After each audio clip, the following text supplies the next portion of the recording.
السلام علیکم ورحمۃ اللہ وبرکاتہ۔ ایم بابو تنولی اسلامک اسٹوڈیو سے ایم بابو تنولی اپنے دیکھنے سننے چاہنے والوں کے لیے ایک مرتبہ پھر ڈھیر ساری دعائیں لے کر حاضر ہے۔ اے رب کائنات، ہم سب کو غیب کے خزانوں سے وسعت والا رزق عطا فرما اور ہدایت اور عافیت والی زندگی نصیب فرما۔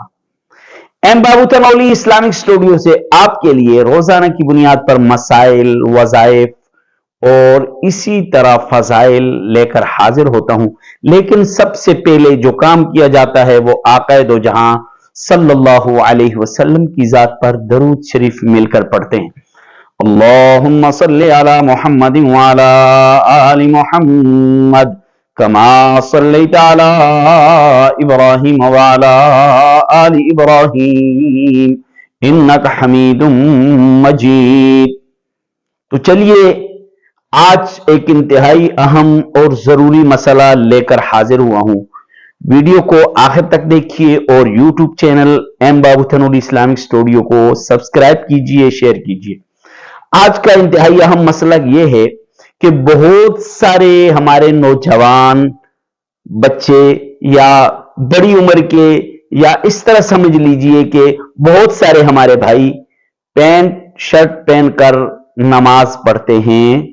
سوال یہ پوچھا گیا ہے کہ آیا پینٹ شرٹ میں نماز ہو جاتی ہے یا نہیں ہوتی؟ نماز ہو جاتی ہے یا نہیں ہوتی؟ اگر ہوتی ہے تو اس کے ثواب میں کوئی کمی تو نہیں آتی؟ تو مسئلے کو اچھی طرح سمجھ لیجئے۔ دو صورتیں ہیں۔ ایک صورت یہ ہے کہ آپ نے پینٹ شرٹ کھلی ڈولی پہنی ہوئی ہے جس سے آپ کے بدن کے اعضاء واضح طور پر نظر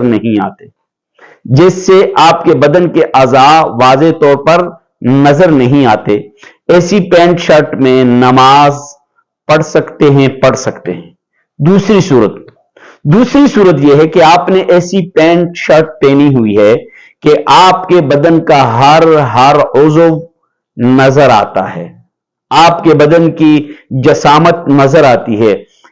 ٹھیک ہے، ایسی پینٹ شرٹ پہن کر نماز پڑھنا جو بہت ٹائٹ ہو، تنگ ہو، جس سے انسان کے بدن کی جسامت نظر آئے، ایسی پینٹ شرٹ میں نماز کو مکروہ لکھا گیا ہے۔ ایسی پینٹ شرٹ میں نماز کو مکروہ لکھا گیا ہے۔ مولانا یوسف لدھیانوی شہید رحمت اللہ علیہ کی کتاب میں مکروہ لکھا گیا ہے۔ یہ آپ کو سمجھ آ گئی؟ تو لہٰذا جتنے بھی سننے والے ہیں، دیکھنے والے ہیں اور اس سے ثواب میں کمی آ جاتی ہے، مکروہ کا مطلب یہ ہے کہ نماز ادا ہو جاتی ہے لیکن ثواب میں، اجر میں کمی آتی ہے، تو لہٰذا جب ہم ایک عمل کرتے ہیں، اپنا وقت دیتے ہیں، اپنا ٹائم صرف کرتے ہیں اور ہمارے ثواب میں بھی کمی آئے تو ہم کیوں نہ اس عمل سے بچیں۔ اللہ تبارک و تعالی ہم سب کو نیک اعمال کرنے کی توفیق عطا فرمائے اور آقا دو جہاں صلی اللہ علیہ وسلم کے بتلائے ہوئے طریقوں پر چلنے کی توفیق عطا فرمائے۔ السلام علیکم۔